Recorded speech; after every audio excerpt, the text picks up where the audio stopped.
નિમિત્તે good evening series જે આપણી ચાલે છે, આ કાર્યક્રમ આજે સિરીઝ છે ગુડ ઇવનિંગ, એનો આજે 10મો કાર્યક્રમ છે.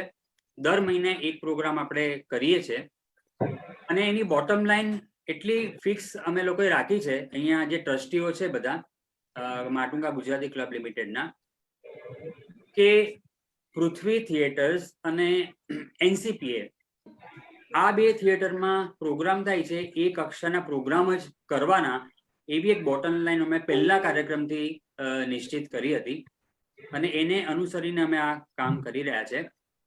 એટલે ગુણવત્તાસભર કાર્યક્રમો આપવા એ અમારો ઉદ્દેશ્ય છે.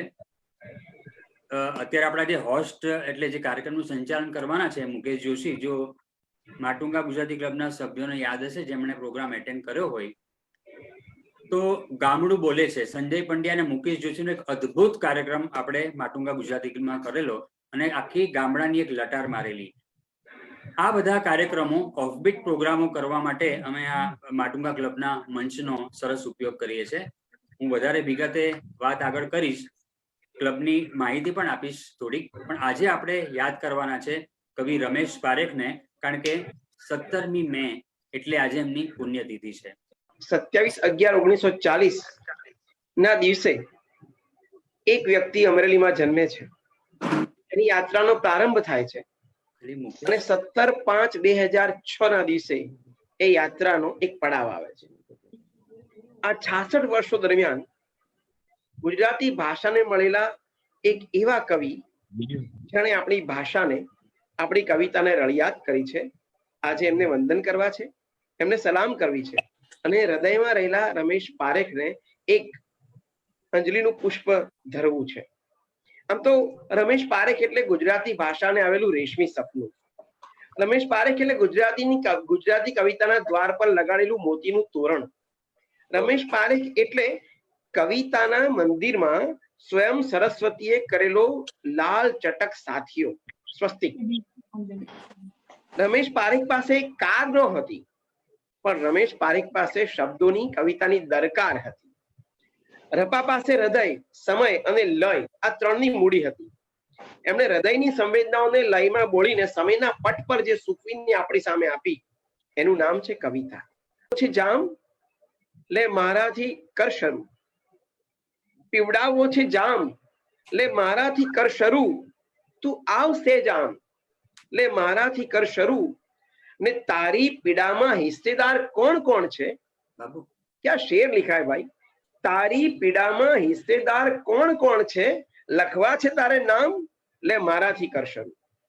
આ રમેશ પારેખે જાત જાતની કવિતાઓ લખી છે, ભાત ભાતના કાવ્યો આપણે આપણા કાનથી હૃદય ને પછી આપણા ઠેઠ જીવનના અનાગત સુધી પહોંચે ને એટલી એમની તાકાત છે.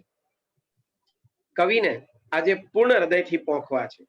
એ જ્યાં છે ત્યાં શબ્દો વડે, આ હૃદય વડે, આ ભાવ વડે એમને અંજલિ આપવી છે. અને આ અંજલિ આપવા માટે, એમને યાદ કરવા માટે જે પણ અહીંયા સભ્યો લાઈવ જોઈ રહ્યા છે એ સૌને પણ હું રમેશ પારેખ, આપ સૌ વતી હું રમેશ પારેખને વંદન કરું છું અને આપ સૌને બહુ પ્રેમપૂર્વક માણવા માટે અને તમારા હૃદયની દાબડીને જરા ખુલ્લી રાખવા માટે વિનંતી કરું છું, કારણ કે અહીંયા તાળીઓ નહીં સંભળાય, પણ ઓફકોર્સ તમારી લાઇવલીનેસ તો અમને ખબર પડશે જ. તો એવા એક સરસ મજાના કલાકાર અમારી સામે અને અમારી સાથે છે અત્યારે. એ પ્રિય મિત્ર છે ભાઈ દેવેશ દવે.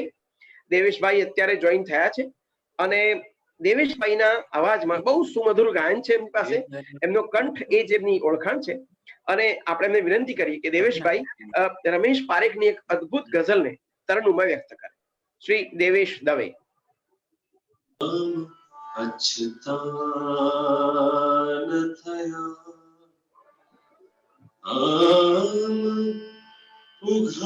ઉઘાડાન થયા, આમ અચ્યુતાન થયા, આમ ઉઘાડાન થયા, હાથ ફૂલોમાં ઝબોળ્યા, સુવાળાન થયા. ક્યા બાત હે, વાહ વાહ. થયા આમ ઉઘાડા ન થયા.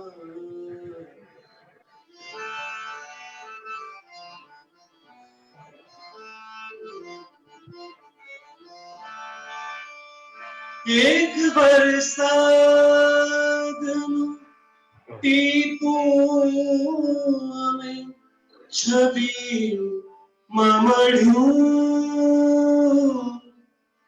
એક વરસાદનું ટીપું અમે છબીમાં મળ્યું.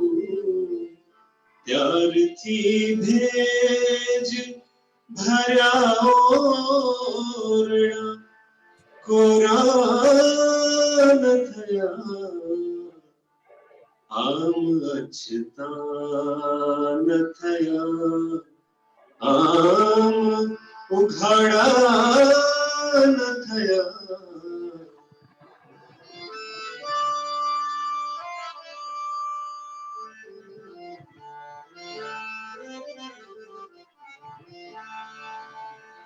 ખૂબ જાણીતો છે. ઇરશાદ. આજ વરસાદ નથી એમના કહેવાય રમેશ. આજ વરસાદ નથી એમના કહેવાય રમેશ. એમ કહીએ કે હશે આપણે ભીના. ઓહો. क्या बात है, वाह वाह, बहुत अच्छे. એમ કહીએ કે હશે આપણે ભીના ન થયા. હાથ ફૂલોમાં ઝઘોળ્યા ને સુવાળા ન થયા. આમ અછતા ન થયા. આમ ઉઘાડા ન થયા. આમ અછતા ન થયા. क्या बात है, वाह वाह वाह, बहुत अच्छे, बहुत अच्छे. દેવેશભાઈ, તમે જે ગઝલ પસંદ કરી અને એનું જે તરન્નુમ તમે જે બાંધ્યું છે, એનું જે સ્વરાંકન કર્યું છે, એટલું બધું મીઠડું અને એટલું હૃદયને સ્પર્શ્યું સ્વરાંકન છે કે ઘણા વર્ષો પછી એમ થયું કે ફરીથી રમેશ પારેખ જાણે હૃદય પર આવીને ડોરબેલ મારતા કે મે આઈ કમિંગ, અને આપણે ના જ ન પાડી શકીએ એમ એનો પ્રવેશ તમે કરાવ્યો છે. દેવેશભાઈ, it was such a lovely composition. I salute you. અને અદ્ભુત ગઝલ. અને સાહેબ, શેર તો દાદુ શેર યાર. આજ વરસાદ નથી એમ ના કહેવાય રમેશ. Oh my God. આમ તો આ પૃથ્વી પર આપણે આવ્યા છીએ ને સાહેબ, એ જ મોટો જલસો છે. અને કેટલાક અભાગ્યા લોકો આટલી સુંદર પૃથ્વીને, આટલી સુંદર મનોહર દ્રષ્ટિ લીધા વગર, એને માણ્યા વગર, એને પામ્યા વગર પાછા જાય છે અને પછી બખાડા કરે. ત્યારે રમેશ પારેખનો શેર કેટલો સરસ છે કે આજ વરસાદ નથી એમ ના કહેવાય રમેશ. એમ કહીએ હશે આપણે ભીના ન થયા. દોષ તો આપણો છે સાહેબ, આપણી પાસે દ્રષ્ટિ નથી. ઓહ, અને આ દ્રષ્ટિને આપણી પાસે ખીલવવાની જે તાકાત છે એ કવિતા અને સાહિત્યમાં છે. તો આ હિતેનભાઈ છેલ્લા કેટલાય વખતથી, હિતેન આનંદ પરને મારે સેલ્યુટ એ માટે કરવી છે કે છેલ્લા કેટલાય વખતથી આ પ્રકારના કાર્યક્રમો, શુદ્ધ સાહિત્ય, શુદ્ધ સંગીત, શુદ્ધ નાટક પીરસવું અને લોકોના રસને જગાડવું, એ કામ માટે હિતેનભાઈને આપણે એકવાર સેલ્યુટ કરીએ. અને બીજી ખાસ વાત, અત્યારે અમારી સાથે અમારા ખાસ અમેરિકાના મિત્ર પુલકિત શાહ જોડાયેલા છે. પુલકિત છે ને કોમ્પ્યુટરનો એક્સપર્ટ છે, પણ એટલો જ હૃદયનો સંવેદનશીલ માણસ છે. બહુ મજાનો મિત્ર છે. એટલે એ ટેકનિકલી અત્યારે અમારી સાથે જોડે છે. એના કારણે આ કાર્યક્રમ જેટલો જલ્દી શરૂ થવો જોઈએ એટલો જલ્દી શરૂ થઈ ચુક્યો છે. એટલે પુલકિત, તને ફરીથી સલામ કે યુ આર વિથ અસ, અને આઈ હોપ કે ભવિષ્યમાં પણ તું અમારી સાથે કાર્યક્રમમાં જોડે જ રહે છે. અમને ગમે છે તારા જેવો ભાવક પણ સરસ છે અને આવો સંચાલક પણ સરસ છે. તો સાહેબ, કાવ્ય એટલે શું, એવું રમેશ પારેખને પૂછવામાં આવ્યું. એક ઇન્ટરવ્યુ હતો અને રમેશ પારેખને એક પત્રકારે પૂછ્યું કે કવિ, તમે કાવ્ય કોને કહો છો? અને પછી કવિ કીધું કે એ તો બહુ બહુ આ અઘરો સવાલ છે, પણ હું છતાં એની વ્યાખ્યા આપું તો એમ કહું કે શીશીમાં ધુમાડો ભરવાની જે મઠામણ છે ને, એનું નામ કાવ્ય છે. ક્યાં બાત હે, વાહ વાહ વાહ. તો એ પત્રકારે જયારે રમેશ પારેખને એમ પૂછ્યું કે કવિ અને આ સવાલ મને આ જવાબ બહુ જ ગમે, એમાં જ એમના જીવનનું દર્શન મળે છે. મિત્રો, જ્યારે પત્રકારે એમ પૂછ્યું કે તમારા જીવનની સૌથી સુખદ અનુભૂતિ કઈ, સુખદ ક્ષણ કઈ. હવે આ માણસે તો કેટલી કવિતાઓ લખી, કેટલા મુશાયરા લખ્યા, કેટલા લોકોના હૃદયમાં બેઠેલા, અને એ માણસને પૂછવામાં આવે કે તમારી સુખદ અનુભૂતિ કઈ, ત્યારે એમણે એમ કહેલું કે 1975માં જ્યારે હું કલકત્તામાં ગયો અને રામકૃષ્ણ મંદિરના કાલી માતાના પેલી જે એની જે કુટી છે, એમની કુટિયા રામકૃષ્ણ પરમહંસની, એ કુટિયામાં જે પહેલો પગ મૂક્યો અને એ વખતે મને મારી જે ધડકન સંભળાઈ ને, એ મારી સુખદ અનુભૂતિ હતી, સુખદ ક્ષણ હતી. એ મારા જીવનની પરમ સુંદર ક્ષણ છે. તો આ કવિનું તમે વિચાર કરો કે આ કવિ છે ને એક બાજુથી સોનલને જુએ છે, એની પાસે એક બારી છે, એમાં સૌંદર્ય દેખાય છે અને સોનલ કુંવરીને બોલાવ્યા કરે છે. એની પાસે બીજી બારી છે, એમાંથી મીરાને જુએ છે અને મીરા સામે પાર દેખાય છે. સોનલ અને મીરાની વચ્ચે આ કવિ ક્યાંક બેઠા છે અને એ પોતાના જિંદગીનો તાર સાધે છે. બસ રાજુભાઈ આવે અને રાજુભાઈ એમની કવિતા વાંચે, બસ એના પહેલા એક લાઈન મારે કહેવી છે. રાજુલ દિવાન તો આપણી ગુજરાતી તખ્તાના બહુ જાણીતા કલાકાર, નાટ્ય કલાકાર છે, અભિનેતા છે, સુંદર અવાજના માલિક છે, સાહિત્ય સંગીતને બહુ જ પ્રેમ કરે છે અને અમારી સાથે દરેક પ્રોગ્રામમાં જોડાય છે. એટલે રાજુલભાઈને પૂર્ણ હૃદયથી સત્કારું છું, આવકારું છું અને એમને વિનંતી કરું છું કે રમેશ પારેખની એક મનગમતી રચના આપણે સંભળાવો. આ જે રચના છે એનું શીર્ષક છે ભગવાનનો ભાગ.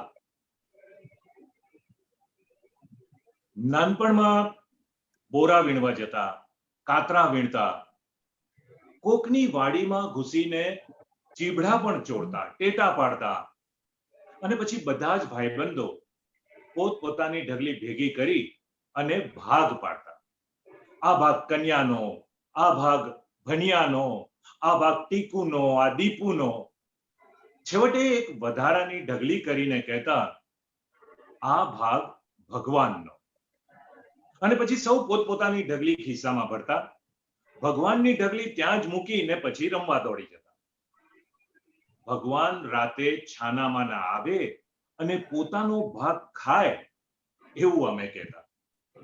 પછી મોટા થયા, બે હાથે ઘણું ભેગું કર્યું, ભાગ પાડ્યા, ઘરના, ઘર વખરીના, ગાય, ભેંસ, બકરીના, અને ભગવાનનો ભાગ જુદો કાઢ્યો. What rubbish! ભગવાનનો ભાગ? ભગવાન તે વળી કઈ ચીજ છે? સુખ, ઉમંગ, સપના, સગાઈ, પ્રેમ, હાથમાં ઘણું ઘણું આવ્યું. અચાનક ગઈકાલે ભગવાન આવ્યા, કહે લાવો મારો ભાગ. અને મેં પાનખરની ડાળી જેવા મારા બે હાથ જોયા, સાવ ઉજ્જડ, એકાદ સૂકું તરણું નહીં. શેના ભાગ પાડું ભગવાન સાથે? આંખમાં ઝળઝળિયા આવી ગયા. તે અડધા ઝળઝળિયા મેં ભગવાનના હાથમાં આપી દીધા. વાહ, કઈ ભગવાન હસ્યા,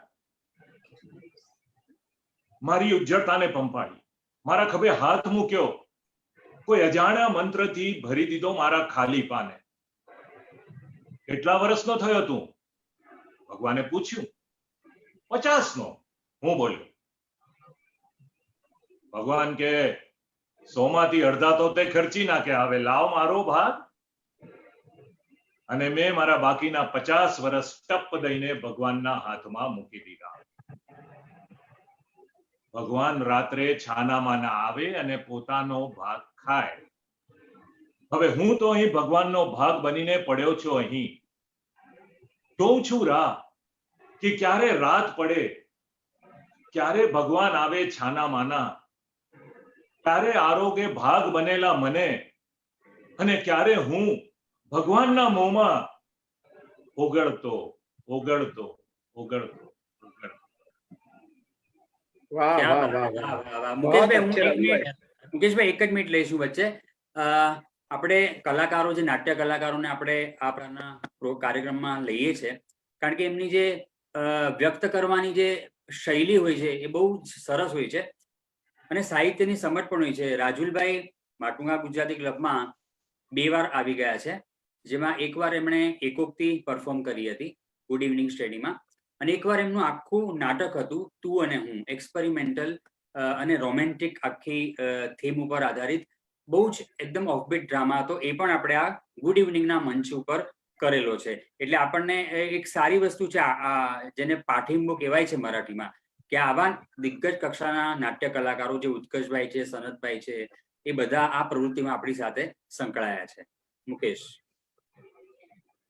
હા, એટલે સુંદર પ્રવૃત્તિમાં આપણે મુંબઈના બધા જ કલાકારોનો સરસ સાથ સહકાર મળ્યો છે, એનો આનંદ છે.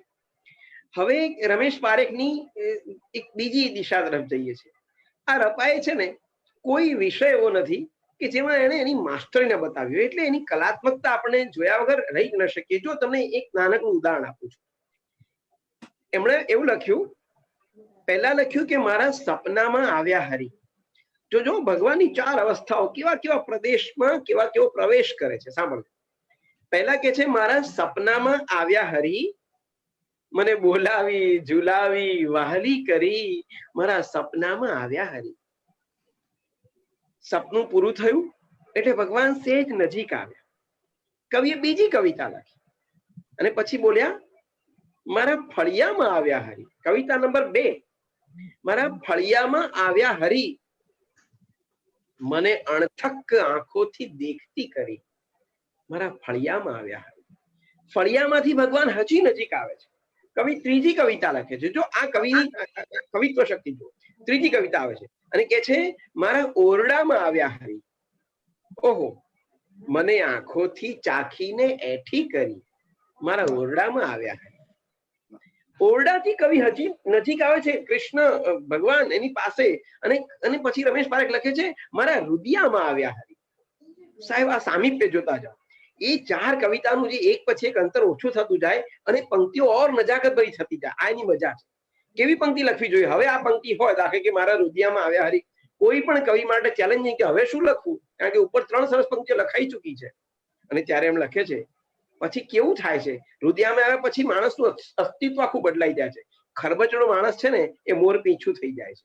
અને એટલે એવું લખ્યું છે કે મારા રુદિયામાં આવ્યા હરી, મારી સુરતામાં કોણી કોણી પીંછી ફરી, મારા રુદિયામાં આવ્યા. આ કવિની તાકાત છે. આ તો આખા ગીતો છે, મેં માત્ર એની પહેલી લાઈન સંભળાવી છે.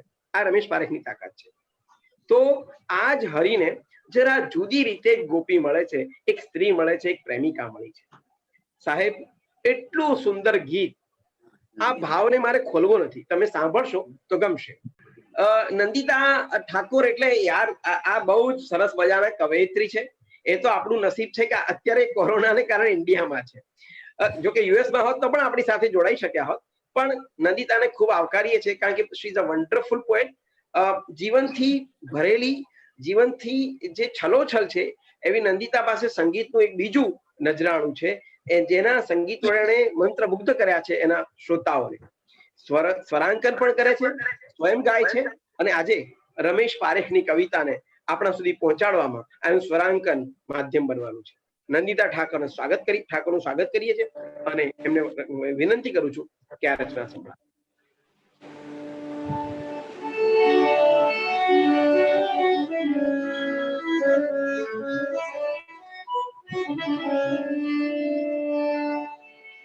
जड़ी जड़ी हूँ जड़ी हरी ने माझमराते जड़ी, जड़ी जड़ी हूँ जड़ी हरी ने माझमराते जड़ी,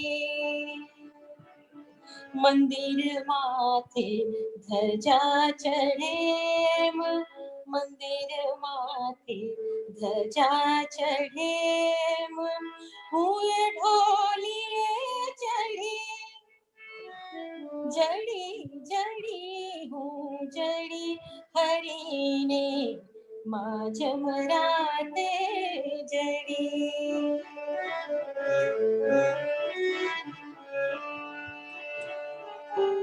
चूमू मारा भाय देने के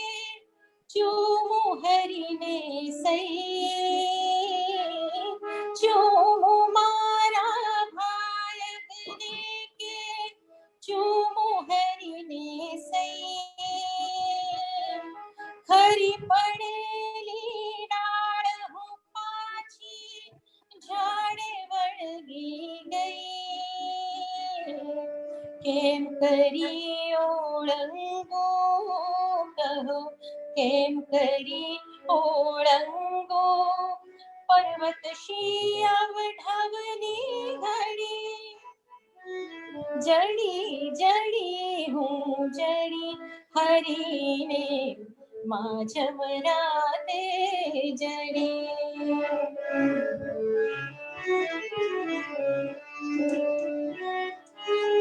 ખાલી ખમ કુવામાં આપોઆપ જ પ્રગટ્યામી, ખાલી ખમ કુવામાં આપોઆપ જ પ્રગટ્યામી. હરી જેટલા ગમ્યા એટલી મુજને મોઈ હું ગમી, હરી જેટલા ગમ્યા એટલી મુજને મોઈ હું ગમી. મુને આંબવા મુજ સો સરવી, મુને આંબવા મુજ સો સરવી હરી કાઢતા હળી, જડી જડી હું જડી હરીને માઝ રાતે જડી. મંદિર માથે ધજા ચઢે એમ હું એ ઢોલીએ ચઢી, જડી જડી હું જડી હરીને માઝ રાતે જડી. નંદિતા અત્યારે પણ તો પણ લાઈવલી છે અને ફેસબુક પર રોજ જાત જાતના બધું એનું કામ ચાલે છે. સેલ્યુટ. વાત છે જડી જડી હું જડી હરીને માઝવ રાતે જડી. આ ગુજરાતી ભાષાની અને તમે જો કે પ્રેમ રક્ષણા ભક્તિનું આ ઉત્તમ પ્રકારનું ઉદાહરણ છે. જીવ અથવા તો મનુષ્ય ભગવાનને શોધે એ તો સરળ વાત છે, એ તો બહુ સરળ છે કે આપણે બધા એની શોધમાં હોઈએ, પણ ઈશ્વર તમારી શોધમાં નીકળે એ પહેલા તો જુદા એંગલથી કવિતા શરૂ થાય. એટલે અને પાછું ભગવાન તમને અડધી રાતે શોધવા નીકળ્યા છે. દેટ મીન્સ કે તમે ક્યાંક ખોવાયા છો. Now he searching for you. That means કે તમને કેટલો પ્રેમ કરે છે. તમને અડધી રાતે શોધવા કોણ નીકળે છે? જે તમારું પ્રિયજન હોય. અને હરિ તમને શોધવા નીકળ્યા છે. અને મળ્યા પછી પેલી છોકરી એટલે ગોપી અથવા તો આ પ્રેમિકા ઉછળીને બોલે છે કે જડી જડી હું જડી હરીને માઝમ રાતે જડી. ઓહો. ઓર ફિર તમને ખબર હશે કે મંદિરોમાં જેટલા પણ ઉત્સવ આપણે ત્યાં થાય છે, તમે મંદિરોમાં ગયા છો, એક ઉત્સવ એવું છે જેમાં ધ્વજા ઉપર ચડાવવાનો ઉત્સવ હોય છે. એમાં ધ્વજા ઉપર ચડે ને એના માટે તો ખાસ ઓલી ઉછામણી બોલાય, એનો બોલાવો થાય અને એ જે સૌથી વધારે બોલી બોલે એના હાથમાં એ ધજા આપવામાં આવે અને એ મંદિર ઉપર મૂકી શકે. એની બહુ મોટી મહત્તા છે સાહેબ. એ મંદિરની ઉપર જે મંદિરમાં ભગવાન રહે એના શિખર ઉપર ધજા ચડવાનો જે ઉત્સવ થાય અને એની જે મજા હોય, એનો જે ઉત્સવ હોય, એ ઉત્સવ અત્યારે આ છોકરીના મનમાં છે. અને એ કે છે કે મંદિર માથે ધજા ચડે એમ હું ઢોલીએ ચડી, જડી જડી હું જડી હરીને માઝમ રાતે ચડી. આ તો શું સેન્સ્યુઅસ ગીત છે. ચિંતન આનું વધારે માંથી બોલાય નહીં તો બહુ સેન્સ્યુઅસ ગીત છે અને બહુ અદભુત ગીત છે. પણ અહીંયા હું વધારે નહીં ખોલું, આટલી જ વાત કરીશ. આપણી પાસે રમેશ પારેખનો જે રોમાન્સિંગ મિજાજ છે.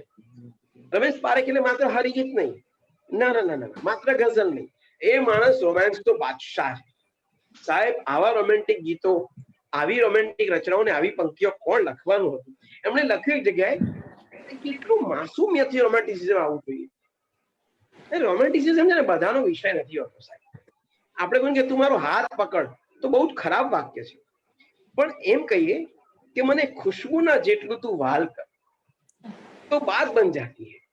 મને રમેશ પારેખ લખે છે, મને ખુશ્બુના જેટલું તું વાલ કર, ચાહું છું જેટલું હું ખોવાયા હાથને એટલી ચાહું છું તને સોના. એ સોનલને લાડમાં સોના કહેતા. ચાહું છું જેટલું હું ખોવાયા હાથને એટલી ચાહું છું તને સોના. તુને આ હાથ મારો નક્કી કરો કે મારી આંખોમાં જળજળિયા કોના. મને ફૂલોની જેમ ના સવાલ કર, મને ખુશ્બુના જેટલું તું વાલ કર. માત્ર વાલનો આ કવિ છે. અહીં આપણે બે અને વરસાદ ભીંજવે, મને ભીંજવે તું, તને વરસાદ ભીંજવે.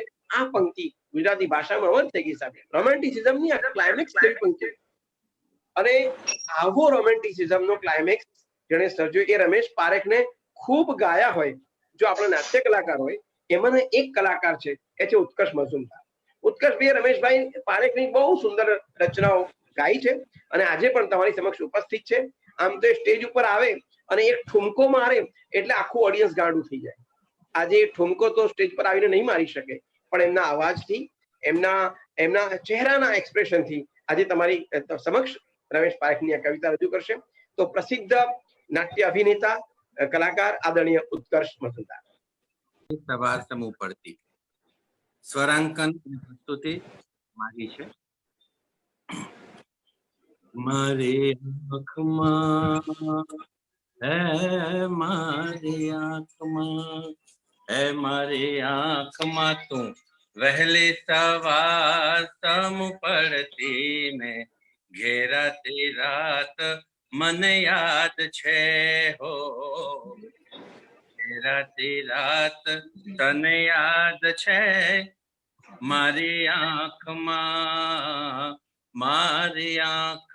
તું વહેલી સવાર સમ પડતી ને ઘેરાતી રાત મને યાદ છે ઓ ઘેરાતી રાત તને યાદ છે સોનેરી પોયણીઓ ઉઘડતી હોઠમાં ને આટલું પ્રભાત મને યાદ છે સોનેરી પોયણીઓ ઉઘડતી હોઠમાં ને આટલું પ્રભાત મને યાદ છે ઓ આટલું પ્રભાત તને યાદ છે મારી આંખમાં ખરબચડું લોહી થતું રૂવાટીદાર એવું ચોમાસું ચાર નેણનું હો ખરબચડું લોહી થતું રૂવાટીદાર એવું ચોમાસું ચાર નેણનું મારા પીછાનો પડતો વરસાદ ગામ આખું તણાઈ જતું વેણનું રોજ મારા પીછાનો પડતો વરસાદ ગામ આખું તણાઈ જતું વેણનું છાતીની ગુમરીમાં ઘૂમીને ક્યાંક ખોવાતી જાત મને યાદ છે હો ખોવાતી જાત તને યાદ છે મારી આંખમાં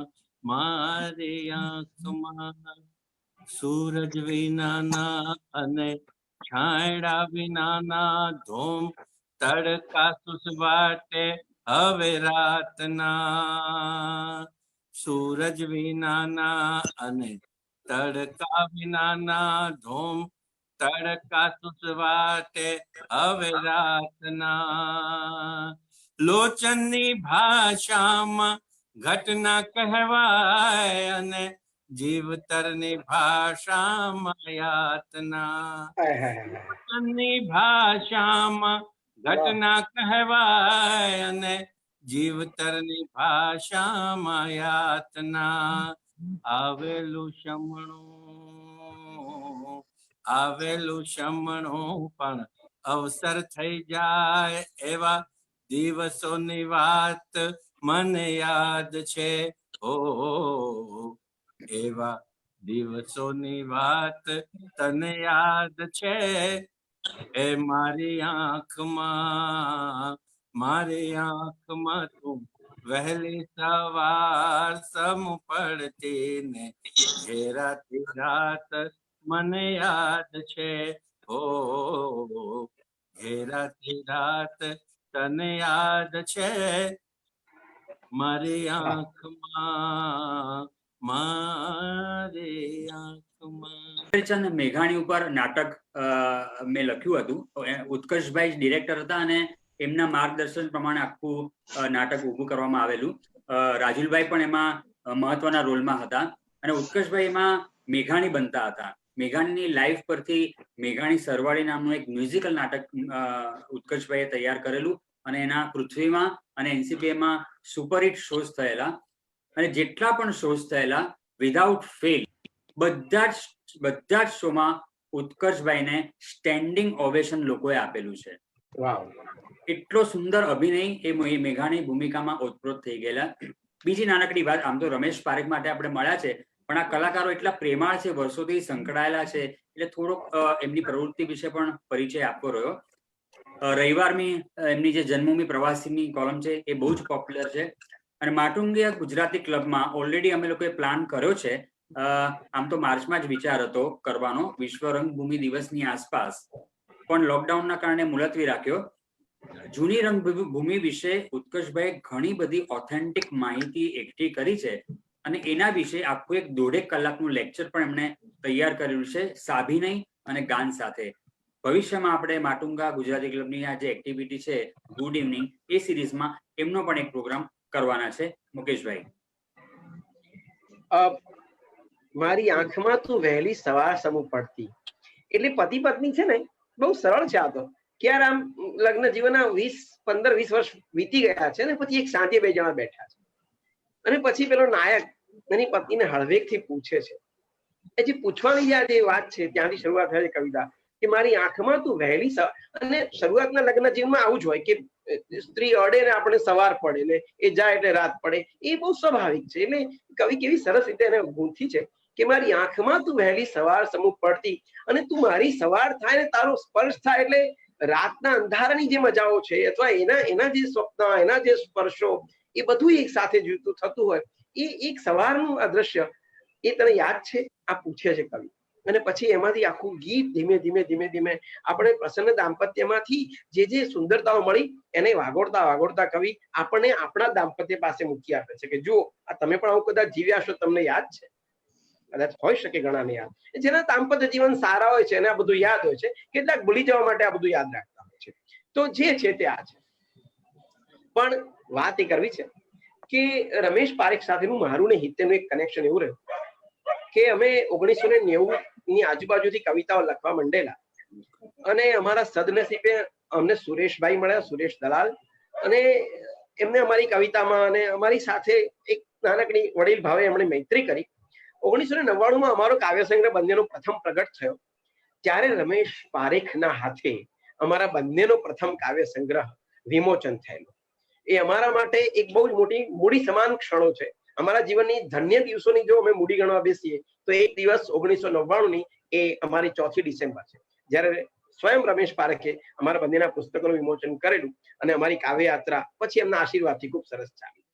તો એમને સલામ કરીને અત્યારે આપણી પાસે એવા બીજા સરસ કલાકાર છે.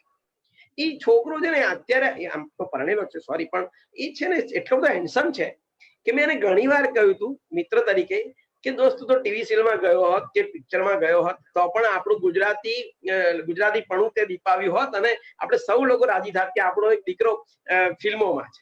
એટલો બધો રૂપાળો છે. અચ્છા, એક વાત થઈ, પણ એ મનને સમજે છે. વાત એ છે તનથી એ મન સુધી ગયો છે. એટલે એની એક છલાંગ છે કે એ સાયકોલોજીને બરાબર સમજે છે, ડોક્ટર છે, એટલે એ પ્રકારે એ દર્દીઓને ટ્રીટમેન્ટ આપે છે. એટલે ગાંડા થવું હોય તો કવિઓ પાસે આવું અને સાજા થવું હોય તો પછી ચિંતન પાસે જાઉં. હું ચિંતન નાયકની વાત કરી રહ્યો છું. મિત્રો આજે અમારી સાથે જોડાયા છે સાયકોલોજીસ્ટ છે, એ સ્વયં પણ કવિ છે. મજાની વાત એ છે સરસ કવિતાઓ લખે છે, પાછું સરસ એન્કરિંગ કરે છે. અને એમના ઘરવાળા તો હિમાલીબેન તો બહુ જ મોટા ગાયિકા છે, એટલે એની વાત તો અત્યારે કરવી નથી, પણ એમને પણ યાદ કરી લઈએ. એમના ઘરમાં સંગીત છે, મમ્મી પપ્પાનું સંગીત, ભાઈનું સંગીત, સ્વયં પણ કલાકાર, એટલે આખું ઘર કલામય છે. એના અત્યારે ચિંતનભાઈ મોજૂદ છે. ચિંતનભાઈને આજે મારે કવિ તરીકે નહીં પણ એક ડોક્ટર તરીકે, એક સાયકોથેરાપિસ્ટ તરીકે 1-2 સવાલ પૂછવા છે. ચિંતનભાઈ, તમે એનો મને જવાબ આપજો. ચોક્કસ મુકેશભાઈ, thank you very much for the wonderful intro. Thank you. તું આમે વાલો છે વાલા. તો રપાની કવિતામાં એક સાયકોલોજીસ્ટ તરીકે એના વ્યક્તિત્વ વિશે શું કહેવાનું મન થાય છે ચિંતન? મુકેશભાઈ, રમેશ પારેખ એ આપણા બધાનો કદાચ અત્યારે જે જીવતી 3 પેઢી છે બધાનો અંગત કવિ, આત્મીય કવિ છે. એ એક જ એવો કવિ છે કે જેમને આપણે તુકારે પુકારવાનું મન થાય. રમેશ, તું એવું કહેવાનું મન થાય. અને એનું કારણ એ છે કે એમના વ્યક્તિત્વમાં જે પણ અમુક પાસાઓ છે ને એમની કવિતાઓમાં બહુ સરળતાથી અથવા તો સહજતાથી જોવા મળે છે. એક મનોચિકિત્સક તરીકે જ્યારે હું એમની કવિતા તરફ જોઉં છું ત્યારે મને એવું દેખાય છે કે 3 મુદ્દા મને સમજાય છે. નંબર 1 કે એ ખૂબ સંવેદનશીલ છે. એટલે આપણને એમની કવિતા વાંચીએ ને તો એમ થાય કે એમને વાંચતા આપણા જમણા હાથની ટચલી આંગળી પણ અડી જશે ને તો એમને ઘસરકો પડી જશે. એટલી બધી લાગણીશીલ, એટલી બધી સંવેદનશીલતા એમની કવિતાઓમાં જોવા મળે છે. હવે જે સંવેદનશીલ હોય ને એને બહુ સ્વાભાવિક રીતે એનું જ એક બીજું પાસું છે કે વલ્નરેબલ હોય. એટલે હું ઘણીવાર એવું કહું કે મારા ક્લાયન્ટ્સને હું સમજાવું કે ભાઈ તમે સંવેદનશીલ હો ને તો તમારે તમારી જાતનું રક્ષણ કરવું જોઈએ. You should not be vulnerable. પણ રમેશ પારેખ એ હિંમતનો કવિ છે. એક એવો કવિ છે કે જેને ક્યારેય વલ્નરેબલ થતા પણ બીક લાગી નથી. એટલે એ નિર્ભયતાથી મેદાનમાં ઉતરે છે, પોતે જેવી આવડે એવી રમત રમે છે, કોકવાર આઉટ થાય છે, ઘાયલ થાય છે, પણ છતાં પણ મેદાન વીર તરીકે એ ત્યાં જ અડગ ઉભો રહે છે. એમને ક્યારેય એવું નથી લાગ્યું કે હું મેદાનમાંથી મારી રમત છોડું અને હવે થોડી કમેન્ટ્રી કરી લઉં, કેમ કે હું આટલો બધો જો હર્ટ થતો હોઉં, આટલો બધો જો નિરાશ થતો હોઉં, હતાશા તરફ ધકેલાઈ જતો હોઉં, મને છેતરાયાની લાગણી થતી હોય તો હવે આવું બધું શું કરવા કરવું, જવા દે, એના કરતાં આપણે શાંતિથી ઘેર બેસી. એવું રમેશ પારેખ ક્યારેય નથી કરી શક્યા. અને આઈ થિંક એ એમના વ્યક્તિત્વની એક ખાસિયત છે કે ગમે એટલું ડિપ્રેશન એમને ફીલ થતું હોય, ગમે એટલી એન્ઝાઇટી ફીલ થતી હોય, છતાં પણ એ પોતાની કવિતાને, પોતાના જીવનને અને પોતાની ખુમારીને વળગી રહ્યા છે. હવે આ તાકાત ક્યાંથી આવે છે ને એ તાકાત આઈ થિંક એ ઉપરવાળો આપતો હોય છે કે જ્યારે એ તમને કવિ બનાવે ને ત્યારે સંવેદનશીલતા આપે અને એની સાથે સાથે આપે છે તમને ખુમારી. અને એ ખુમારી આપણે પોતાની જાતે શોધવાની હોય છે. આપણને ભગવાને આપેલી તો હોય જ છે. રમેશ પારેખ શોધી શક્યા અને એના કારણે જે મેજર પોએટ કહેવાય એવું હું માનું છું. મુકેશભાઈ, તમારું માઇક મ્યુટ છે. 1 minute. I think we need to unmute him. હા, થઈ ગયું. હાજી. હા મુકેશ. સંવેદનશીલ વ્યક્તિ તરીકે રમેશ પારેખનું નામ તો છે જ, બરાબર. પણ તને એક બીજી પૂરક માહિતી કદાચ તને હશે કે નહીં ખબર નહીં, પણ રમેશ પારેખ બહુ જ મોટા ડિપ્રેશનમાંથી પસાર થયેલા કવિ છે. અને એ કવિએ એનું કારણ એમની સંવેદનશીલતા અતિશય વધારે માત્રામાં વધી ગઈ. એ એનું કારણ જે પણ તમે લોકો કહી શકો એમ તો, પણ એ ડિપ્રેશનમાંની વચ્ચે પણ એમણે કવિતાઓ જે લખી છે ને એનો રંગ યાર એવો ને એવો રહ્યો છે. એ નવાઈની વાત છે. મને હંમેશા નવાઈ લાગી કે જાતના રંગ કલર્સ એમની કવિતામાં જોવા મળે. આ બધાની વચ્ચે પણ અને આટલા ડિપ્રેશનની વચ્ચે પણ એ રંગ આછો કે ઓછો નથી થયો. જો એને રોમેન્સની કવિતાઓ લખી, એને ભક્તિ કવિતાઓ લખી, એને શાંત રસની કવિતાઓ લખી, બધા જ રસ એને હાસ્ય રસ પણ સરસ પાથર્યો છે આપણા વચ્ચે. એ પણ હમણાં થોડીક વાર પછી આપણે પીરસવાના છીએ. તો ચિંતન, આ બધા રસ અને ડિપ્રેશનની વચ્ચે એની મનસ્થિતિ કેવી હોવી જોઈએ, શું લાગે છે?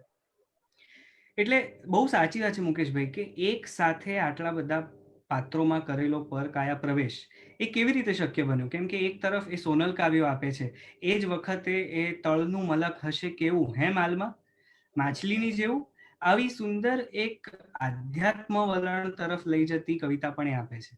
ઘણા વર્ષો પછી મીરા સામે બાર નામનો આખો સંગ્રહ આપે છે. આલા ખાચરનું ફ્રસ્ટ્રેશન, એનો ગુસ્સો, એનો કટાક્ષ, આ બધું એક સાથે એ કવિ એક જ આયખામાં એમના કાવ્ય સંગ્રહો અને કવિતાઓ દ્વારા આપણને પહોંચાડે છે.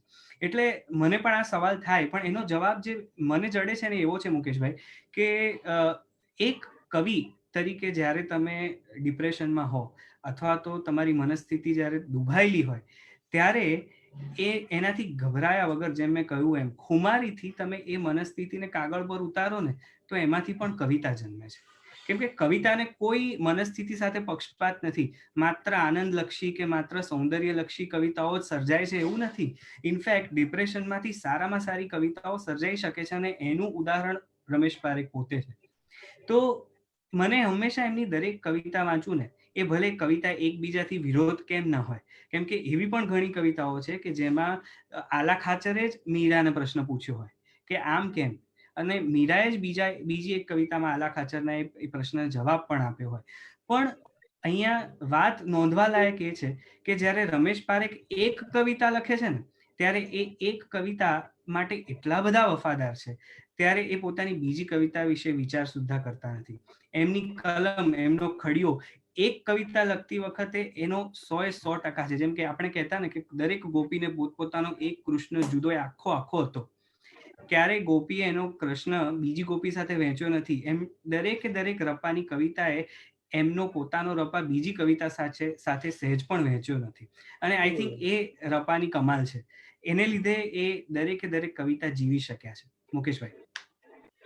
મુકેશભાઈ, આપણે ચિંતનનો ત્રીજો ક્વેશ્ચન એક બ્રેક પછી લઈશું, પણ જે ડિપ્રેશનની વાત કરી તો જે ચિંતને પણ બહુ જ સરસ રીતના એને ચિકિત્સક તરીકે વાત કરી. મને અનુભવ છે, સુરેશભાઈએ વાત કરી લીધી મને, એ પણ ડિપ્રેશનમાં સરી ગયેલા એક અવસ્થામાં. લગભગ એની 30 કે 32 વર્ષની એજ હતી ત્યારે ડિપ્રેશનમાં ગયેલા, અને એટલા બધા ડિપ્રેશનમાં કોઈ સાથે વાત નતા કરતા. એ મને કે મને કાળી ઉલટી થતી હતી એ વખતે, કોઈ સાથે વાત કરવાનું મન ના, એકદમ અલુફ થઈ ગયેલા. અને પછી એ અવસ્થામાંથી એમને બહાર કાઢ્યા એક પુસ્તકે. હું પુસ્તકનું નામ મને યાદ નથી, પણ જે કૃષ્ણમૂર્તિનું એક 80 પાનાનું પુસ્તક હતું. સુરેશભાઈ અવારનવાર કરતા કે એ મારી પુસ્તકે મારી કાયા પલટ કરી નાખી. મને હતાશામાંથી, ડિપ્રેશનમાંથી એ પુસ્તકે બહાર કાઢ્યો અને એક પોઝિટિવ અભિગમ તરફ પાડ્યો. સુરેશભાઈને આપણે કાયમ હસતા રમતા, કેવા જોલી કિસ્મના હતા. આવો માણસ પણ એક વખતે ડિપ્રેશનનો શિકાર થયેલો. એટલે કવિની સંવેદનશીલતા જેટલી વધારે એટલું કદાચ એ પીડા વહન કરવાની ક્ષમતા હોય કે સ્વીકારવાની ક્ષમતા હોય એ કદાચ એને અફેક્ટ કરતી હશે. મુકેશ. હા, એટલે એમાં એક પૂરક વાત કરું. સુરેશભાઈની બહુ સરસ વાત કરી. પછી સુરેશભાઈ જયારે સાજા થયા, ડિપ્રેશન માંથી બહાર આવ્યા, ત્યારે બહુ અદભુત ગીત લખ્યું. હા, અને એ આ ડિપ્રેશન લગતું ગીત હતું. અને સી આનંદ કુમારે એનું કમ્પોઝ કરીને રેડિયો પર ગાયેલું, હજી પણ યાદ છે. અને એને આમ ગાયેલું, નંદિતા સાંભળજો દેવેશભાઈ, કે એક દિવસ રેતીને સપનું આવ્યું કે મારો સાવરે સુકાઈ ગયો દરિયો, મારો સાવરે સુકાઈ ગયો દરિયો, દરિયો દરિયો, ક્યાં છે તરંગ ના એ ઉડતા પંખીઓ, કહી જાળમાં ફસાઈ ગયો દરિયો, કહી જાળમાં ફસાઈ ગયો દરિયો, દરિયો દરિયો. આ ગીત એમણે લખેલું સુદય બહાર આવ્યા પછી. પણ સારા કવિઓને ડિપ્રેશન આવે છે એવું કેવું, એમાં આપણું નામ લખાય કે ના લખાય એ ખબર નથી, પણ ડિપ્રેશન વગર સારી કવિતા લખાવાય એવી ભગવાનને પ્રાર્થના કરીએ. અને દેવેશભાઈને પાછી વિનંતી કરું છું કે દેવેશભાઈ પ્લીઝ કમ અને તમારી ગઝલ સંભળાવો.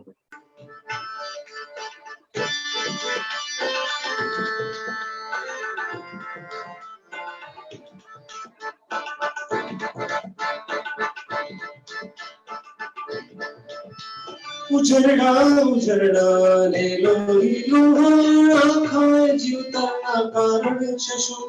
ઉજરડા ઉજરડા ને લોહી લોહા આખાય જીવતાના કારણ છે શું? मैं फुटपाथ पर एक जोशी ने पूछूं तो એને કહ્યું કે સ્વર અરે મારા હાથ છે.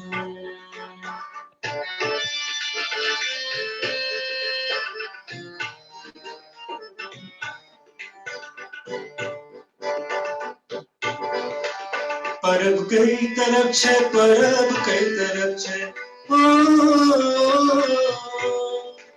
પરબ કઈ તરફ છે, પરબ કઈ તરફ છે, તરસતી હવે લોહી ફાટી પડે છે. પરબ કઈ તરફ છે, પરબ કઈ તરફ છે, તરસતી હવે લોહી ફાટી પડે છે. નજરમાં કિરણ સહેજ ખસતું નથી ને આ હાથોમાં છે પતછડ. અરે મારા હાથ છે જળ ભરતને પર આંગળીઓ ભળે. હું જીવતા મનુષ્યો ગણું તો આખા નગરમાં મળે મળે જળ એક બે. અરે મારા હાથ છે.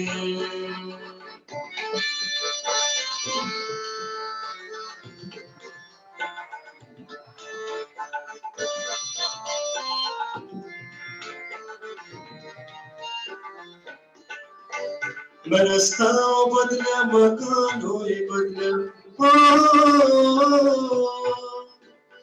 રસ્તાઓ બદલ્યા, મકાનોએ બદલ્યા, ને બદલ્યા શહેરોને ચહેરા રમેશ. રસ્તાઓ બદલ્યા, મકાનોએ બદલ્યા ને બદલ્યા, શહેરોને ચહેરા રમેશ, મરણની ડોલ ગયો તે છતાંય ન સાચા પડ્યા સ્વપ્ન પર. અરે મારા હાથ છે જળ ભરત ઉપર આંગળીઓ, હું જીવતા મનુષ્યો ગણું તો આખા નગરમાં માણે માણે જળ એક બે. અરે મારા હાથ છે. વાહ વાહ વાહ વાહ. વાહ વાહ, બહુ અચ્છે. આશિષભાઈ નું આ અદભુત સરાંકન અને દેવેશભાઈએ બહુ સરસ રીતે ગાયું. ગુજરાતી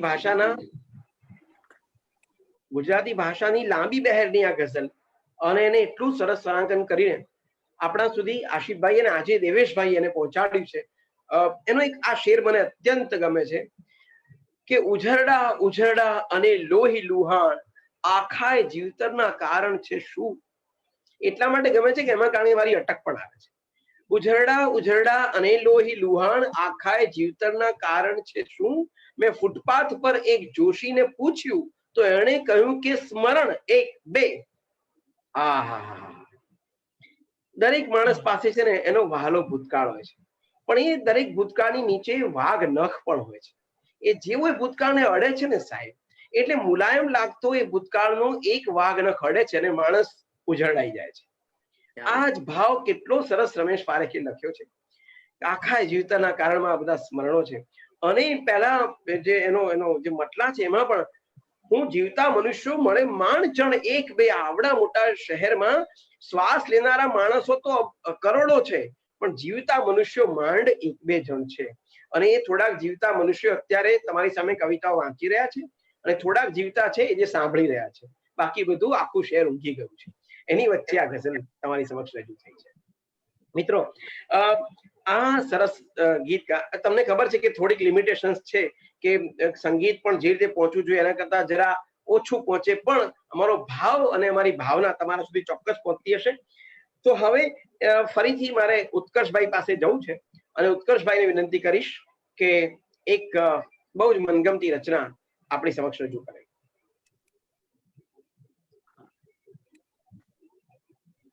રજૂ કરું છું રમેશ પારેખનું એક ગીત.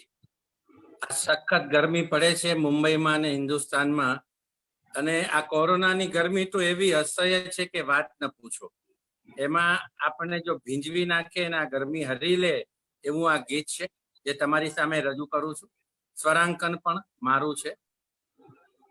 આ કવે કલ આંખ કાન વરસાદ ભીંજવે, હાલક ઢોલક ભાનસાન વરસાદ ભીંજવે. એ આ કળવી કર આંખ કાન વરસાદ ભીંજવે, હાલક ઢોલક ભાનસાન વરસાદ ભીંજવે. ચોમાસું નભ વચ્ચે લથબથ સોળ કળાએ ખીલ્યું રે, ચોમાસું નભ વચ્ચે લથબથ સોળ કળાએ ખીલ્યું રે. કે વરસાદ ભીંજવે, અજવાળું ઝોંકાર લોહીની પાંગત સુધી પૂગ્યું રે. કે વરસાદ ભીંજવે, અજવાળું ઝોંકાર લોહીની પાંગત સુધી પૂગ્યું રે. કે વરસાદ ભીંજવે, નહીં ચાલક નહીં છાંટા રે વરસાદ ભીંજવે. દરિયા ઉભા પાટ્યા રે વરસાદ ભીંજવે, નહીં છાલક નહીં છાંટા રે વરસાદ ભીંજવે. દરિયા ઉભા પાટ્યા રે વરસાદ ભીંજવે. ઘરમાંથી તોતિંગ ઓરડા ફાળ મારતા છૂટ્યા રે, એ ઘરમાંથી તોતિંગ ઓરડા ફાળ મારતા છૂટ્યા રે. કે વરસાદ ભીંજવે, ધૂળ લવકતા રસ્તા ખળખળ વળાંક ખાતા ખૂટ્યા રે.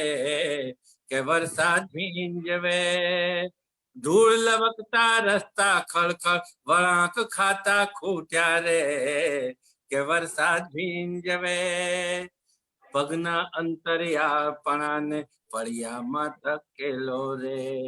પગના અંતરિયાળપણાને ફળિયામાં ધકેલો રે. કે વરસાદ ભીંજવે. નેવા નીચે ભડબડ બળતો જીવ પલળવા મેલો રે, કે વરસાદ ભીંજવે.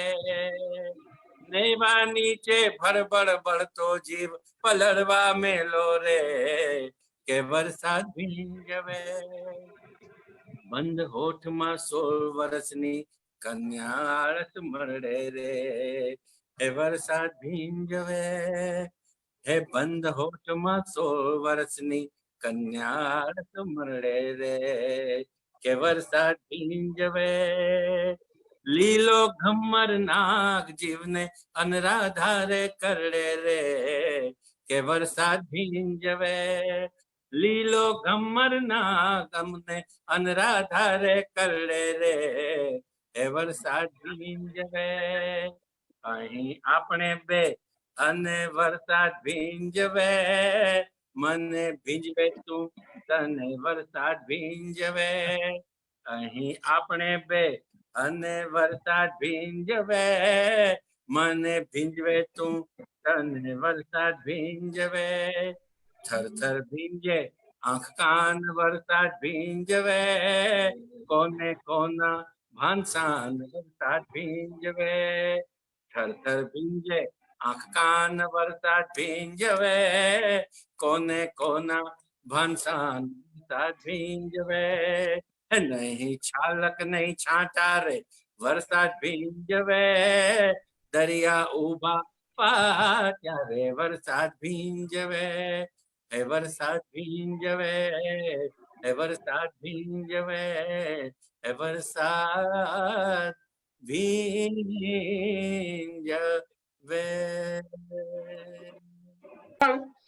મારે એક સવાલ હજી ચિંતન પૂછવાનો બાકી હતો, એ પૂછીને પછી આપણે આગળ ચાલીએ છીએ. ચિંતન, મારે એક સવાલ પૂછવો છે તને કે એમની અલ્ટિમેટલી આટલી બધી કવિતાઓ આપણે સાંભળીએ, વાંચીએ, મનન કરીએ, પછી તને આમ એક સારરૂપ ફિલોસોફી તારે સમજવી હોય કવિતાની, એક મનોચિકિત્સક તરીકે તારે દાખલે કે કોઈ પેશન્ટ આવે અને તારે એને ખુશ કરી દેવો હોય તો તું રમેશભાઈની કઈ કવિતા કે અથવા એની ફિલોસોફી કઈ રીતે? તો બેઝિકલી છે કે હું એ દરેક વ્યક્તિને એવી રીતે જોઉં છું કે દરેક વ્યક્તિના જીવનમાં મુસીબતો આવતી જ રહેતી હોય છે, અને મને એવું સમજાયું છે કે resources, having resources versus being resourceful, આ બે વસ્તુમાં તફાવત છે.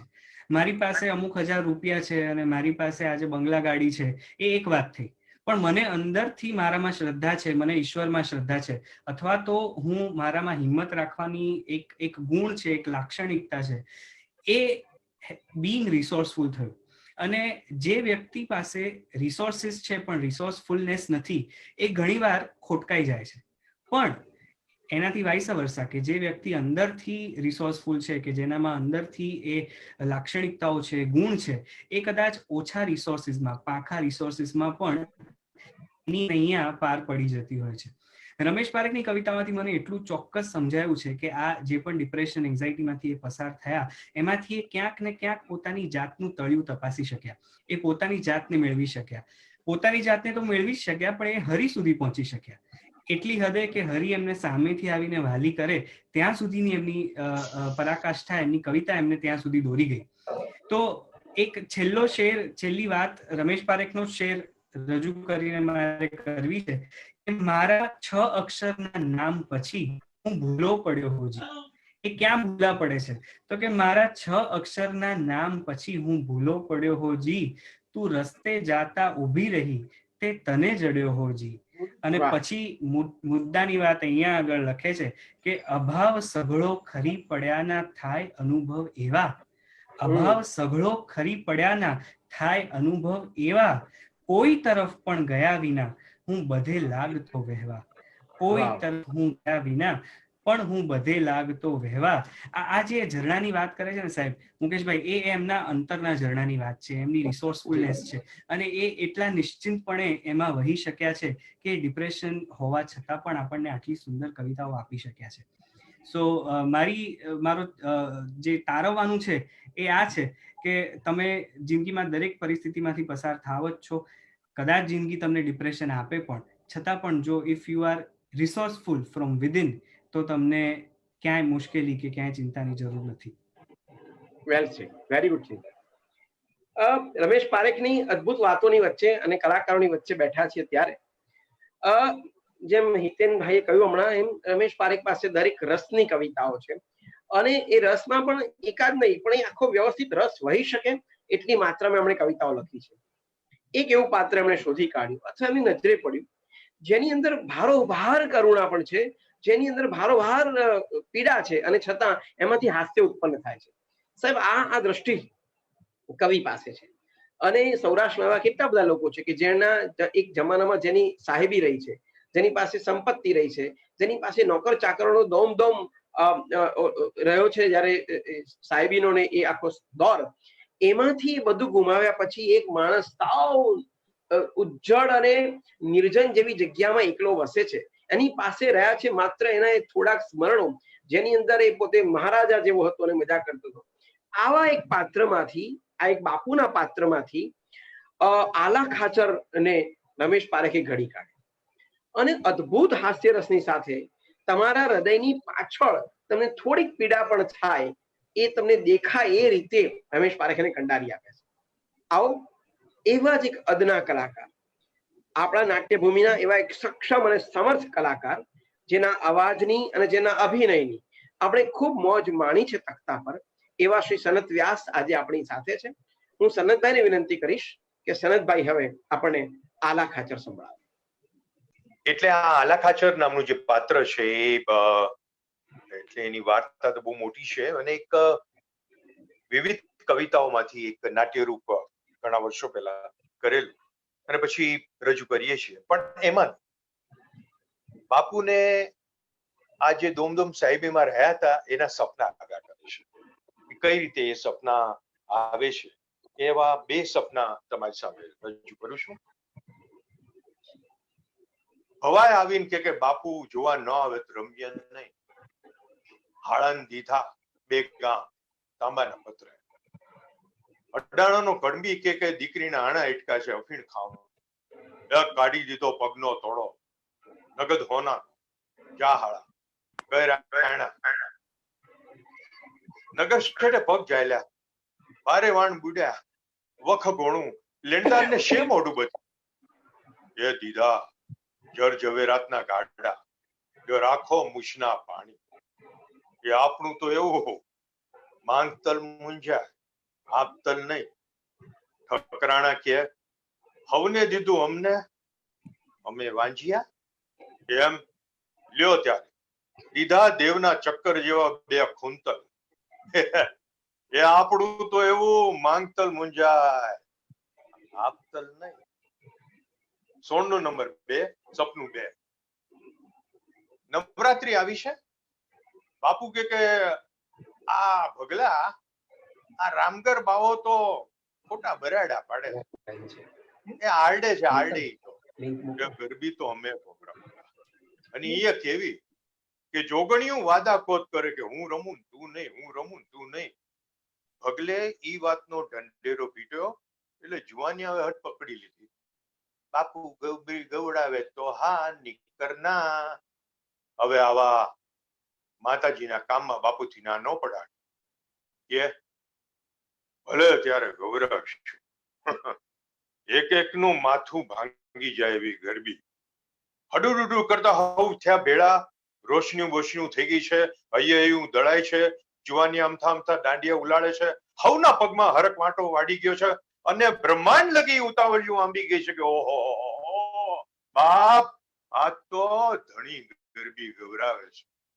બાપુ મુજ છાટકી ખોખારો ખાય ઉપાડે છે ગરબી. એ હારે અમે ક્યાં તા, એ હારે અમે ક્યાં તા.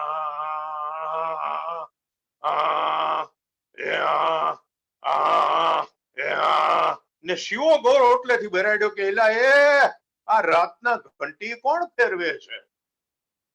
ટીકિયારીમાં કોઈ સાંભળ્યું નહીં.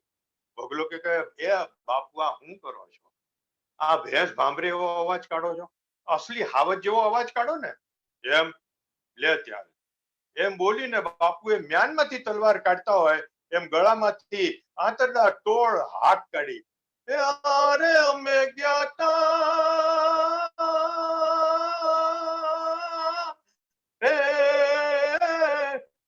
અમે ગયા તા ને સરળ કરતું કાંક ફાટ્યું. એક બે ધાવણા બી ગયા. બાયું ભેરાટી રહી. જુવાનિયા દાંડા ફેંકીને દોડ્યા. હું થયું બગલો કે થાય હું એ તો બાપુએ ગરબી ગવરાવી. કઈ હારે અમે ગયા તા ઈ ગરબી ગવરાવી. બગલાએ ફોડ પાડ્યો ને બાપુને ફોડ સાડ્યો. થવા દો બાપુ, તમારે થવા દો. બાપુએ છાતી ફૂલાવી, પોઝિશન લીધી, એક હાથ લાંબો કર્યો, બીજા હાથને કાન પર મૂક્યો, પછી હોઠ હેલ્યા, જડબા ઉગડ્યા, છાતી ઊંચી નીચી થઈ, આંખી તગતગી, મૂછું થથરી, પરસેવા હાલ્યા. ત્યારે જઈને ઉંદરડી મૂત્રે એટલો અવાજ નીસર્યો, અરે અમે ગયા તા. ભગલો કે અરે બાપુ આ તમારો અવાજ તો હાવ બેસી ગયો. બાપુ મૂછે તાવતીને બોલ્યા, બેન એક હાથે દુશ્મનની છાતીઓ બેહાડી દઈ તે અવાજ તે શી વિસાતમાં. હારે અમે ગયા તા.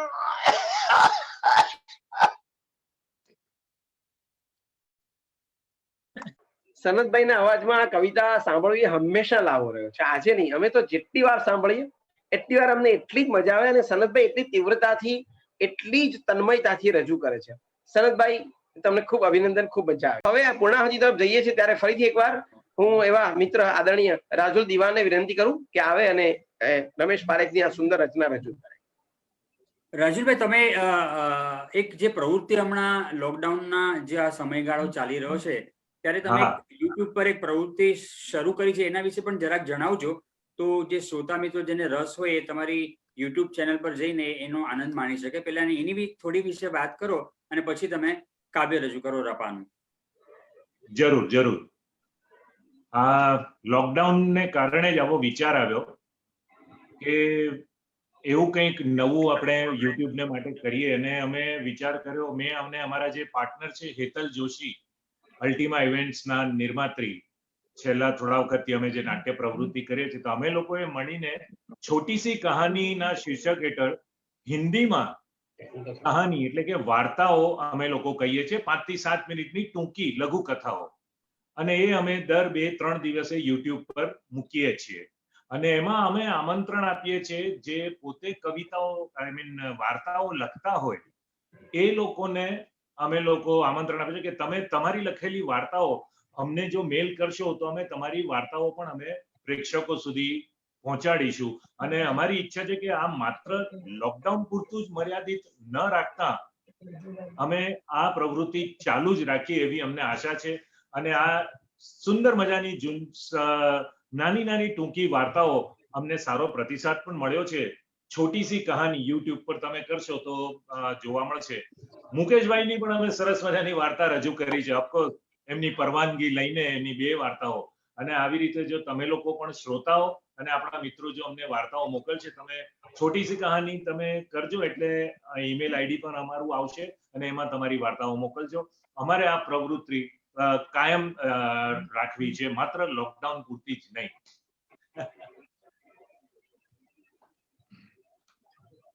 તો હવે હું આ રજૂ કરું છું રમેશ પારેખની. શીર્ષક છે પુસ્તકોની છાજલી. છાજલી પર પુસ્તકો અથી જ્ઞ સુધીના. દુનિયાના નકશા જેવો મારો અભ્યાસખંડ લટકે છે વિશ્વમાં. છાજલી પર પુસ્તકો એમ કહું ત્યાં છાજલી તળે ઠોકેલા ખીલા મને કરે છે ચૂપ. એ કહે છે આ તો ફરિશ્તાઓની વસ્તી છે ને છાજલી હકારમાં વધુ ઝૂકે છે. અહીં શબ્દોનો બગીચો મગમગે છે એમ બબડતું કોઈ પુસ્તક. મારા 2 પૃષ્ઠ વચ્ચે છે સ્વર્ગ એવું જાહેર કરે કોઈ ઝીણકુડી ચોપડી. ખોખરા અવાજે બોલે છે શબ્દકોશ, અલ્યા અહીં તો બધી ભાષાઓ ગાય છે ગીત. ગીત ફૂટપાથ પર ઠૂઠવાતા ભિખારીઓના. ગીત ખૂણે બેસી આંસુ પાડતી નવ વિધવાના ગીત, યુદ્ધમાં કપાઈ ગયેલા સૈનિકોના ગીત, ભૂખથી વલવલતા શિશુઓના ગીત, હોસ્પિટલમાં કણસતા રૂગ્ણોના ગીત, માનવ્યના ગીત, માનવ્ય માટે જૂજતા ચપટીક શ્વાસોના ગીત, નિશ્વાસ નાખી રસ્તે જતા થાકેલા પ્રવાસીના. અહીં ફિલસૂફોએ ઉકેલી નાખ્યો છે કાળનો કોયડો, એમ ધીમેકથી કહે કોઈ જર્જરિત ચોપડી. આ બધા ગ્રંથો છે સમાજની યાદદાસ્ત, એમ કહી ટપ કરતું નીચે પડે કોઈ પુસ્તક. મારા અભાણ કપાળમાં શબ્દનું ટીલું, અહીં અક્ષર છે ધર્મ, જે ખંડિત કરતો નથી કશું, જે બનતો નથી કદી પશુ. બે પૃષ્ઠ વચ્ચેથી નીકળી તે કોઈના ઘર કે સપના સળગાવતો નથી. નથી ભોંકતો કોઈને છુરો, અહીં મંદિરની જગ્યાએ મૂકો મસ્જિદની ચોપડી, તો બકરીએ નહીં કરે બેં. એવું રામ રાજ્ય છે. અહીં એકે અક્ષર નથી ધર્માંડ, અહીંથી જ ઉગે છે સૂર્ય, જે અજવાળે છે ભીતરી બ્રહ્માંડ. ચાચા ગાલિબ એના દીવાનમાંથી ડોક્યું કરી પૂછે, તું કોણ? તો હોઠ બોલી ઉઠે, હું મુસલમાન. મીરા, કબીર, તુલસી, નાનક પૂછે, તારું કયું થાનક? જ્યાં તું ટેકવે તારું મસ્તક, ને ભીડ પડે કોને દરવાજે દે તું દસ્તક. તો હું ચિંધું મારા પુસ્તકોની છાજલી. ખ્રિસ્ત, બુદ્ધ કે મહાવીર મને ચિંધે દિશા, પુસ્તકમાં જાય આવે મારા વિચાર લીસા. મારી છાજલી રામની જન્મભૂમિ નથી, એ તો છે વૃંદાવન, જ્યાં વિશ્વની તમામ સુંદરતા ગોપી બનીને રાસ રમે. મારું અંતર એમાં ફેર ફુદરડી ભમે. ધર્મનો ધ બે પુઠ્ઠા વચ્ચેથી નીકળીને બીજા પુસ્તકમાં વધ કરવા નથી જતો. તો ઉપદેશકો હોશિયાર, મારી છાજલી પર પુસ્તકોની કતાર, જેમાં પ્રત્યેક ધર્મને મનુષ્ય પ્રતિષ્ઠિત પૂરબહાર. તમારા કંઠી કંઠા મારા અભ્યાસ ખંડને ન અબડાવે, બીભત્સતા મારા ખંડના બારણા ન અબડાવે, તો બસ આખા વિશ્વમાં સૌથી પવિત્ર જગા છે મારા પુસ્તકોની છાજલી. આખા વિશ્વમાં સૌથી પવિત્ર જગા છે મારા પુસ્તકોની છાજલી. મારો અભ્યાસ ખંડ તીર્થ છે મારા માયલાનું. તમે આવો તમારું. રાજુલભાઈ એ પુસ્તકોની છાજલી હતી કવિતા વાંચીને રમેશ પારીખની એક નવી જ દુનિયાનો આપણને અનુભવ કરાવ્યો. એટલે કવિના ઘરમાં હિંગ હોય ને કે વાટકી હોય કે પછી પુસ્તકની છાજલી હોય કે સામે મળતું ગધેડું હોય, આ બધા જ એના માટે એના કવિતાના પાત્રો છે અને એમાંથી એક સરસ કવિતા ઉપજાવી દે છે. આજ દોરને આગળ ચલાવતા આપણી પાસે એક સરસ ગઝલ તૈયાર છે અને મારા બે મિત્રો અત્યારે નંદિતા ઠાકોર અને દેવેશભાઈ જો તૈયાર હોય તો આ ગઝલ આપણને સંભળાવે. મુકેશભાઈ, એ ગઝલ આપણી જેનાથી સમાપન કરવાનું છે એ પહેલા એક બહુ જ સ્વરાંકન રહી ગયું છે. એ મારી વિનંતી છે કે નંદિતાબેન ગાય. અને એ નંદિતાબેન, આર યુ રેડી? હાજી. ઓકે, તો એ તમે સ્વરાંકન ગાઓ. અને તમે સ્વરાંકન ગાઓ ત્યાં સુધીમાં મારે એક નાનકડી જે વાત કરવી છે. MGCL એટલે માટુંગા ગુજરાતી ક્લબ લિમિટેડ વતી જે આખી જે સમિતિ જે છે એમાં ચંપકભાઈ ગંગર, નયનભાઈ સવાણી, રોહિતભાઈ મહેતા, પરાગભાઈ લાધાબાલા અને ભાઈલાલ એસ વોરા, આ સમિતિ છે ને જે બધા જ મિત્રો છે એમના માર્ગદર્શન હેઠળ આ પ્રવૃત્તિ ચાલી રહી છે દર મહિને. અને પહેલીવાર અમારો અનુભવ આ જુદો છે કે અમે પહેલીવાર આ પ્રમાણે ઓનલાઈન કાર્યક્રમ કરી રહ્યા છે. કાર્યક્રમ એના અંત તરફ આપણે આગળ વધી રહ્યા છે. છેલ્લી 2 જ આઈટમ બાકી છે. હું નંદિતાબેનને વિનંતી કરું કે ગીતથી રજૂઆત કરે.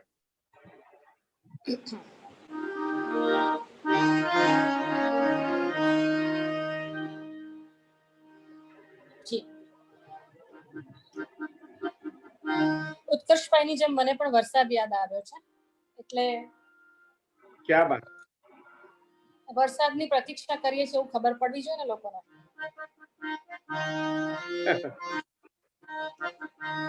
ગામ ચોમાસા હેઠ ભીજાતું હોય એવા વરસાદના ટાણે, ગામ ચોમાસા હેઠ ભીજાતું હોય એવા વરસાદના ટાણે, તમને તમે ગમવા માંડ્યા હો એ બીજું કોઈ ન જાણે. ગામ ચોમાસા હેઠ ભીંજાતું હોય એવા વરસાદના ટાણે તમને તમે ગમવા માંડ્યા હો એ બીજું કોઈ ન જાણે. ફુગ્ગો ફૂલે એમ ઝીણો ખાબોચિયો ફૂલે જોત જોતામાં ફૂટે. ફુગ્ગો ફૂલે એમ ઝીણો ખાબોચિયો ફૂટે જોત જોતામાં ફૂટે. શેરીએ બૂમો પાડતા રેલા નિસરે એને આંબવા નદી છબીઓમાંથી છૂટે.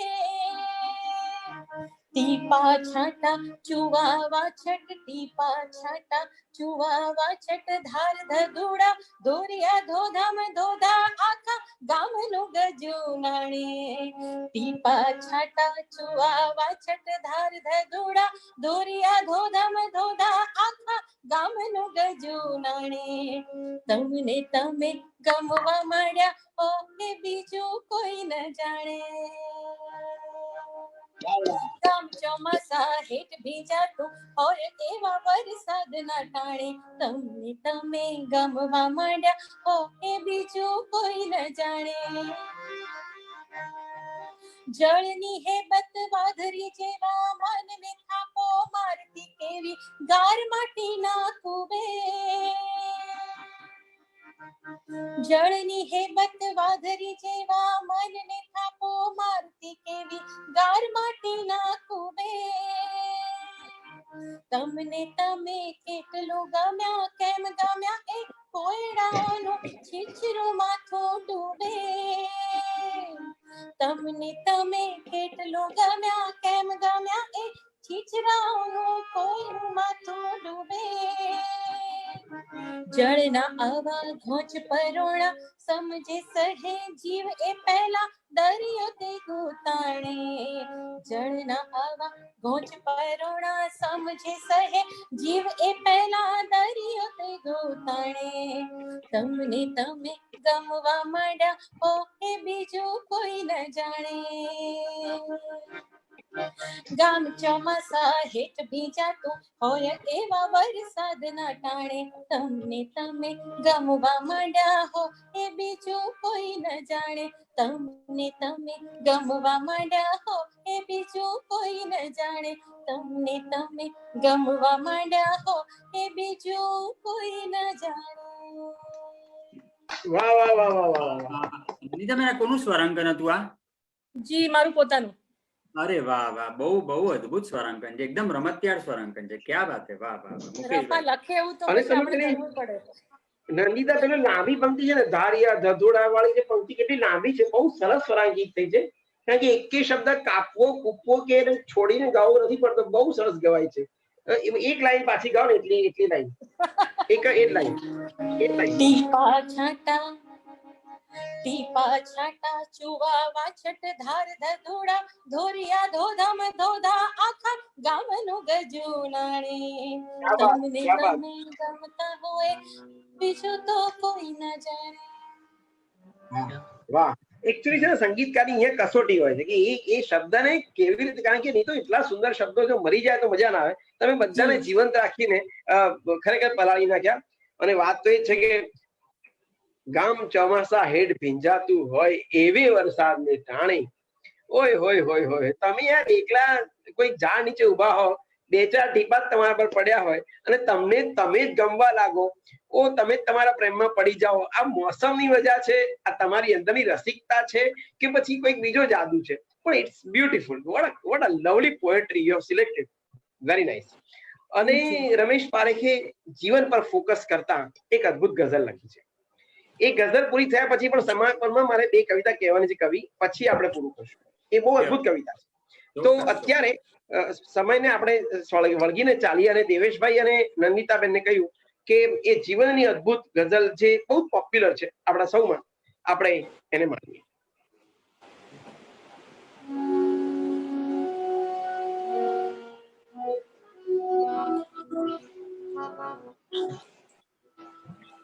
Hello, ready? Hello. Okay.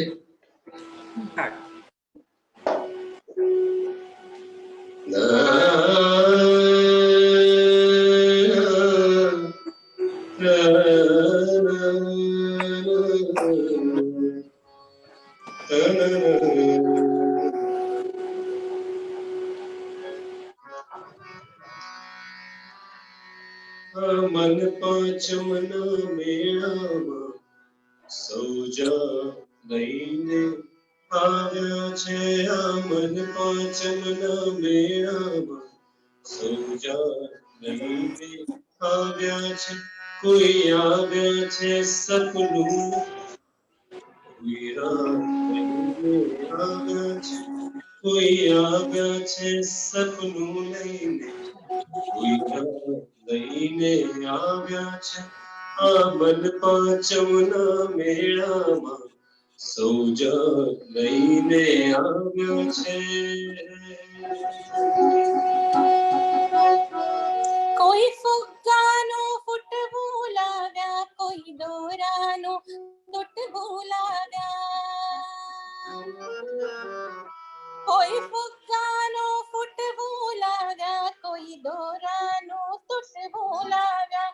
કોઈ અંગત ફાડી ખાનારું એકાંત લઈને આવ્યા છે. કોઈ અંગત ફાડી ખાનારું એકાંત લઈને આવ્યા છે. કોઈ ઝરમર છાયડીઓ, કોઈ ઉભડક ઉભડક લાગણીઓ.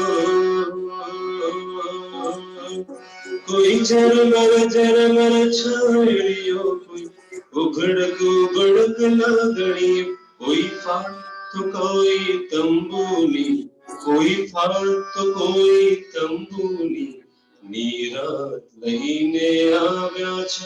કોઈ ફાળ તો કોઈ તંબુની નિરાત આવ્યા છે. કોઈ લાવ્યા ખિસ્સો અજવાળો, કોઈ લાવ્યા મોટી પતંગિયા. કોઈ લાવ્યા ખિસ્સો અજવાળો, કોઈ લાવ્યા મોટી પતંગિયા. કોઈ લીલી સૂકી આંખોની મીરાત લઈને આવ્યા છે.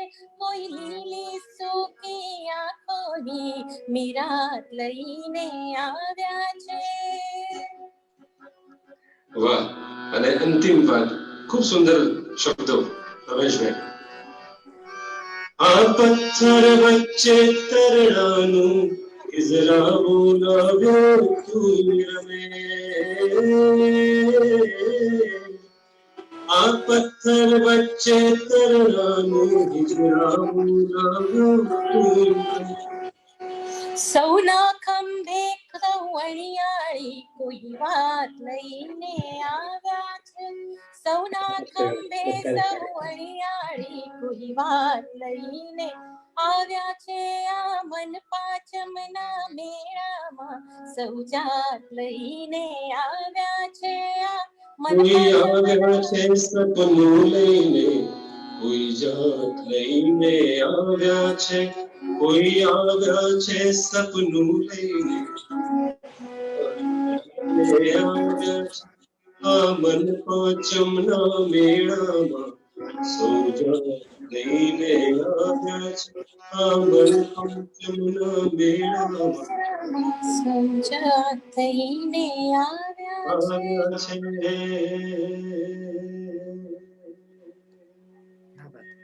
बहुत अच्छे, बहुत अच्छे. वाह वाह वाह वाह वाह. Thank you. એક જણ મુંબઈમાં છે, એક જણ ભરૂચમાં છે, છતાં પણ સરસ મજાનો તાલમેલ બંને સ્વરકાર ગાયકોએ કરી બતાવ્યો. ખરેખર મજા આવી. વાહ. ટેકનોલોજીની કમાલ છે. ટેકનોલોજી આપણને આ કોરોનાએ ભલે દૂર રાખ્યા, ટેકનોલોજી નજીક લાવ્યા છે. અને આજે ફરીથી એકવાર આજ બધાએ ભેગા થઈને આપણે એક સરસ નાનકડો રમેશ પારેખનો જલસો કર્યો છે. રપાને જ્યાં હોય ત્યાં વંદન કરીએ છીએ અને ઈચ્છે કે મારી ભાષામાં આવા જ કવિઓ આવે અને આપણી ભાષાને રળિયાત કરે. પણ જતા પહેલા રપાની એક અદ્ભુત કવિતા મારે આખા વિશ્વને આજે અર્પણ કરવી છે. આ કવિતા આખા વિશ્વને અર્પણ છે, માત્ર ગુજરાતીઓનો નહીં. માટુંગા ગુજરાતી ક્લબ વતી આ કવિતા બધે પહોંચે એવી ઈચ્છા છે. રમેશ પારેખના શબ્દો છે, સાંભળો. કે મનગમતી ફિલ્મની ટિકિટ મળી જાય સહુને, અફસોસ ન હોય કોઈને લોટરી નહીં લાગ્યાનો. છાપરે છાપરે પતંગો લૂંટાવાય, સિંગ ડાળિયા ફાકતા ફાકતા નીકળાય ઊભી બજારે. ચાબુકની બીક ન હોય કોઈ ઘોડાને, અરે જાહેરના હોજમાં વિવસ્ત્ર નવાય, છોકરીના ઘર પાસે સીટી વગાડાય, એવી ક્ષણે કોઈ હાથ ખિસ્સા કાતરું ન બને. પતાસાનો વરસાદ વરસે શેરીએ શેરીએ, રિસાયેલું ભૂલકું હસી પડે ગોળ મટ્ટોળ મીઠું મીઠું.